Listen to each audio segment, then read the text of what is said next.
Excellent. Good morning, Russ. How are you doing today? I'm fine, Arrow. How are you? Absolutely fantastic. I want to thank you for giving yourself permission to be so creative and to share it with the world. Well, I'll tell you, it was a big decision to make, especially if you wanted to tell the truth and tell all the good and all the bad too that you have. So it's all in that. It's all in the book, and I'm really happy that I have it all together now. And when I hold it, it's like holding my life in my hands. Yes, it is. Yeah, because with everything that you have been through and experienced, I mean, did you know along the way that you would one day write this book? No, I did not. Absolutely. I thought, in fact, I would never do it. And it just kind of came together, just kind of happened without a plan. Wow. But I'm glad it did, because I've corralled all my stories, at least the best ones, and the films, and so be it. I figured it is what it is, you know. My wife experienced the movie West Side Story as it was happening on that screen the very first time, and to this day she speaks nothing but the best when it comes to West Side Story, especially about some dude named Riff. What is it about Riff? Yeah, it's a great name, isn't it, Riff? Based on the character in Romeo and Juliet. It's a great character. Yeah. Lasting character. Something that is going to be transferred long after, we're gone. I mean, it's just going to be one of those movies that's always going to be here. Oh, I hope so. That would be nice to know that. So much has changed in Hollywood over the years, especially when it comes to your childhood acting. Could you have done the same thing in today's atmosphere? Because, I mean, you have really left a huge mark on the business. Well, it's a little different now from when I started. I worked for Cecil B. DeMille and Samson and Delilah. Wow. And when they would have to do looping, there were actual loops where the film would go around and around slowly, and then it would give like 3 dots, and then you'd speak your line.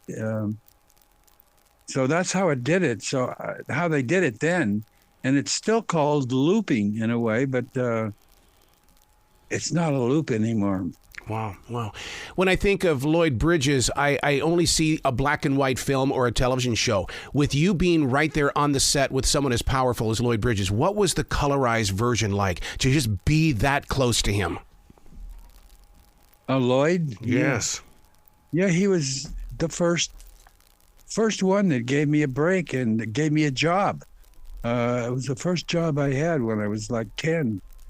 And I think I got $35 a week. Wow. And he was wonderful. He was a good influence on my life.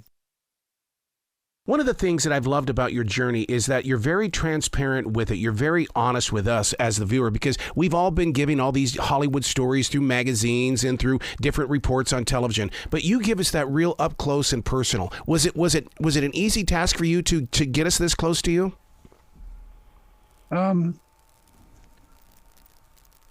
I guess so. Once I started doing it and I wanted to tell the truth about my life, it just kind of happened, you know.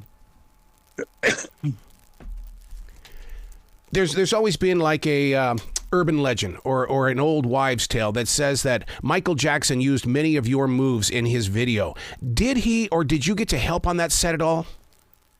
No, I didn't, but he did a whole musical number, in fact, based on one of my lines.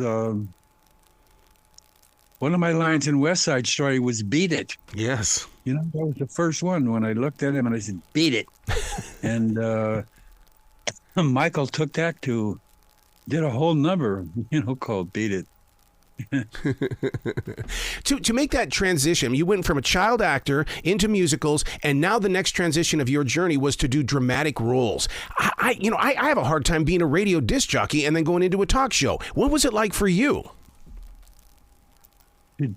To go from what to what? To go from child actor, and then you're doing musicals like West Side Story, and then you're doing dramatic roles. I mean, that what a great way to transition.